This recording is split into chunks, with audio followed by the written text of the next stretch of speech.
In section 1.7, it's all about rational expressions or in the form of the P over Q, where P and Q are polynomial expressions. When you have the quotient or the rational form like this, the Q or the denominator cannot be zero. If it happens or if Q is zero, then the rational expression is undefined. That means there will be some value that we have to exclude them from the set of the solution. So let's see examples. For these examples, we are going to simplify the rational expressions and determine what values of the variable that must be excluded. Example 1, part A, expression x squared minus 11x plus 28 as a numerator divided by the denominator as x squared minus 16. With this rational expression, we have polynomial divided by polynomial, and then since it's divided by x squared minus 16, we are going to look for the restriction or the values that we have to exclude from the solution set, which from the denominator part. Before we identify that, let's go ahead and factor both numerator and denominator completely. The numerator x squared minus 11x plus 28. This is a trinomial with the leading coefficient 1. The way to factor that we learned in the previous section, we can find the two numbers. That's the product is 28. And then the sum is negative 11. Since the sum is negative number, that means both numbers that we are looking for must be negative in sign. So we look at two numbers that the sum is 11. We can think about the pair, the number 4 and number 7. 7 times 4, the 28, the sum is 11, but we need both of them in a negative sign.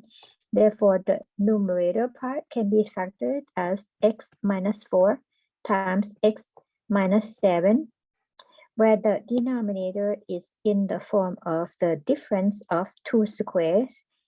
We can see x squared as the quantity x raised to the second power and 16 as the number 4 raised to the second power. Then recall one of the special product as we have x squared minus 4 squared or the difference of 2 squared. We can factor as the product of the sum and the difference of the two quantities. We have the quantity x and 4, the sum x plus 4, the difference x minus 4. That means the denominator will be factored as the product of x plus 4 and x minus 4. After we factor completely, just identify the restriction of this rational expression, which is from the denominator. So we make a note on the side that the restriction would be from the denominator, that would be 0, or x plus 4 times x minus 4 equals 0. Therefore, we get two numbers we have to exclude from the solution set, which are the x equals negative 4 and x equals 4. Set it aside before we simplify. And then back to the main problem, we're going to look at the common factors. And we can see that the common factor, numerator and denominator, would be x minus 4 and x minus 4. These two factors will be cancelled. And then we get the numerator simplified to be just the factor x minus 7 divided by the factor of the denominator, which is x plus 4.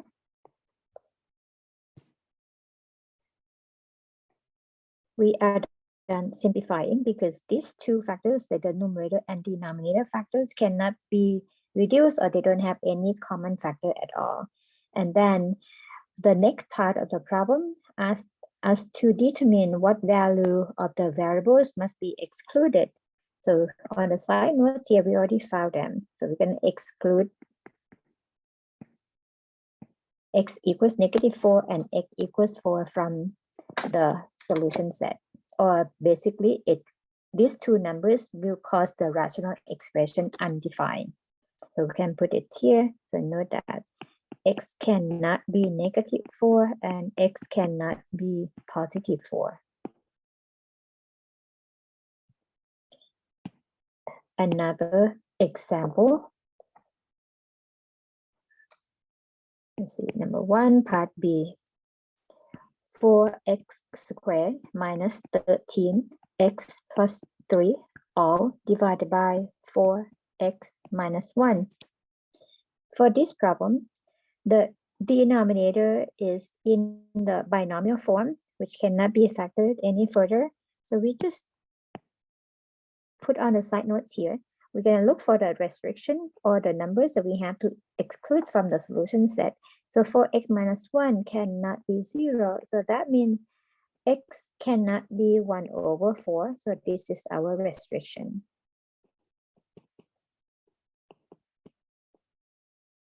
And then for the main part of the problem, we're going to start simplifying by factoring the numerator. For the numerator part, this is a trinomial with the leading coefficient not equal to 1. We're going to use the AC method to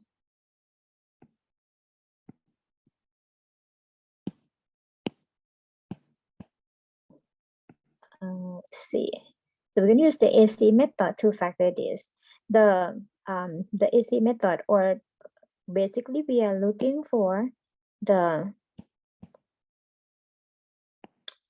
product as A is 4, B is -13, and C is 3. So the A times C, which is 4 multiplied by 3, or the value 12. And then the value 12, if we look for the two numbers, the factor, the product of this becomes 12, but the sum is the same as the value B, which is -13. So we look at the numbers. Since the sum is -13, that means two numbers must be negative inside. And then the product is 12. So the two numbers that we can think of would be -1 and -12.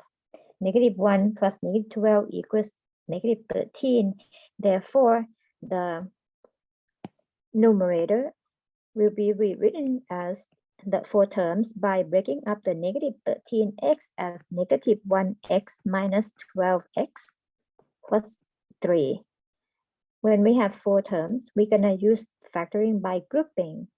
So we write it as the group of the first two terms added by the group of the last two terms. And after that, we continue by looking for the GCF of each group and simplify it to get to the most factored form. We see 4x squared minus x, the common factor would be x, or the greatest common factor x. If I put the x out, so we're going to have 4 times x minus 1. And then the second term is similar way, -13 and 3. We see the common factor as we can take -3 out, so -3. So then we can see the inside gonna be 4x minus 1. Why we take -3 out? Because we are looking for the common factors that we can do further in the next step. And then the numerator now have the common factor or the GCF as 4x minus 1, 4x minus 1.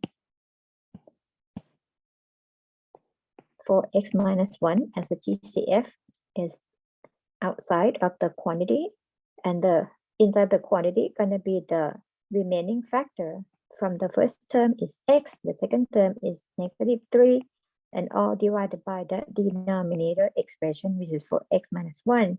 At this point, we can see that we have the common factor of the numerator and denominator. We can cross out. After we reduce these two factors, the expression simplified to be just the expression x minus 3 with the restriction x cannot be 1/4.